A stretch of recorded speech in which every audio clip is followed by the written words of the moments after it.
for God's own word. But it's also another metaphor. The city of Pergamum, this is a little historical fact. We're going to get a few of them this morning.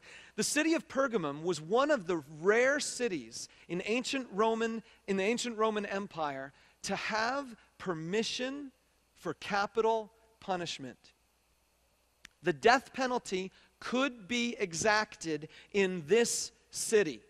Very few Roman cities had this power. For some reason, they had some type of favor with the emperor, and they had a governor over top of them who had this authority, and Pergamum symbolized that power with a sword.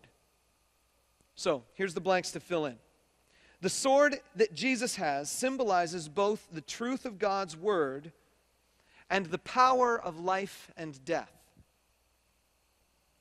The truth of God's word and the power of life and death. Second explanation, we need to look at this phrase where Satan has his throne.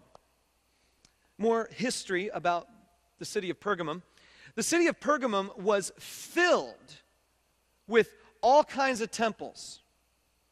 It had many pagan temples, and in fact it had 3 temples to living Roman emperors. You can go ahead and put that up. It had many pagan temples and 3 temples to living Roman emperors.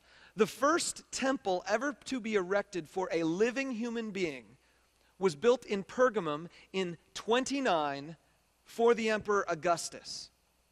You know what that means?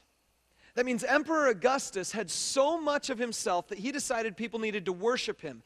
And the people in Pergamum had so much of themselves that they thought they needed to be the first city to have a temple to this emperor so that he would love them even more and make them even better, even more of a capital city. And so they built a temple, they got permission for it. While Augustus was still alive, they had a temple to a living emperor. On top of that, the pagan temples they had, I got to tell you, they had a temple, for one thing, on the side of the mountain. Pergamum was kind of on a big kind of hill. And on the side of the mountain, jutting out from the side of it, was a big, gigantic altar for the god Zeus. In fact, if you were looking at it from a distance, the whole mountain could kind of look like a throne, the way it was designed. They had an altar to Zeus. They had a temple to a god named Asclepius. You don't have to worry about writing that down, but you can write down this. That god was symbolized by a snake. On top of that, they had another god they worshipped called Dionysus. And Dionysus was this god of revelry and drinking and partying and, here's a good word, bacchanalia. I got that from the Christmas story.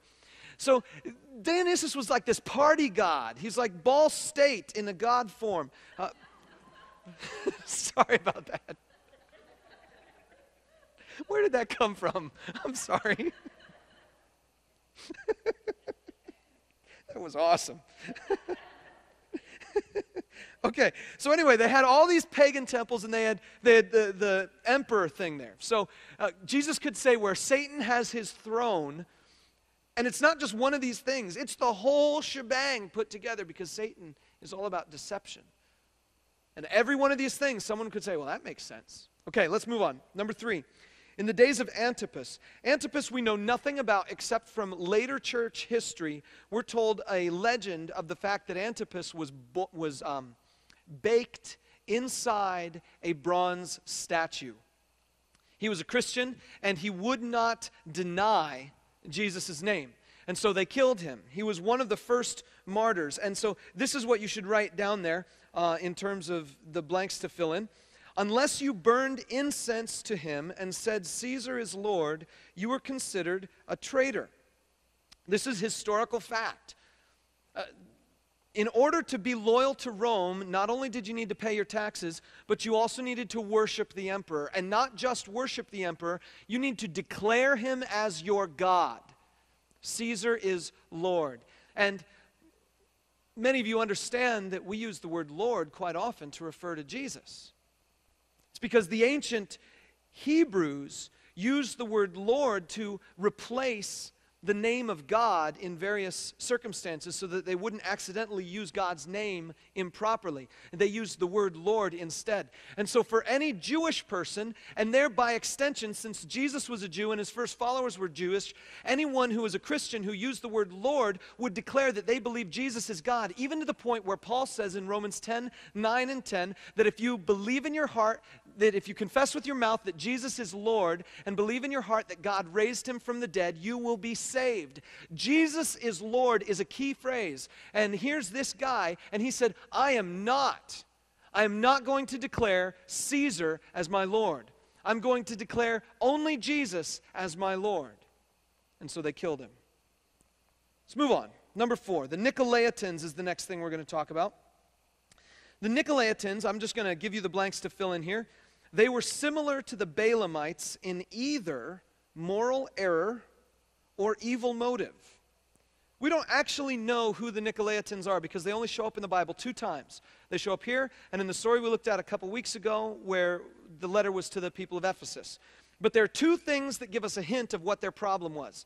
Problem number 1, they're talked about in the same context as the Balaamite followers, the Balaam followers. And so when we get to the point of understanding what Balaam was all about, then we'll understand what the Nicolaitans are about. They might have been talked about because they had a similar problem. The other thing is that they might have been talked about because they had a similar motive. See, the word Nicolaitans is the Greek word meaning victory over the people. And the word Balaam is a Hebrew word that means Lord of the people. And so both of these groups of people could be coming at the same motive from either side, that they wanted to dominate others. Let's go ahead and move on to the last explanation point, the teachings of Balaam. Give you a quick background. Many of you have heard a little bit about Balaam. Balaam's the guy who in the Old Testament, like Numbers chapter 21 and 22, he was like a prophet. And the people of Israel had camped out on the side of the Jordan River. They were wandering in the desert for 40 years, and then they were about ready to enter the Promised Land. And so they camped out on this side of the Jordan River, ready to enter into the Promised Land. But the problem was that as they camped out on this side of the Jordan River, the east side, they were in the land of Moab. And the king of Moab was really nervous about all these people. And so he contacted Balaam, some guy that he thought was a prophet of God. And he said, Balaam, come and curse the Israelites so that I can defeat them. And Balaam said, I'm sorry, I can only speak what God tells me to speak. And the king said, well, I'll give you all kinds of money and wealth and riches and power. And Balaam says, all right, let me pray about it. So he prays about it, and God tells him, all right, you can go, but you can only say what I tell you to say. Balaam gets up the next morning and he starts heading out. He gets on his donkey, starts riding away. And the text in the Old Testament it does this really weird, interesting kind of thing. It tells us, like one verse, God says, go, it's okay, but only do what I tell you to. And then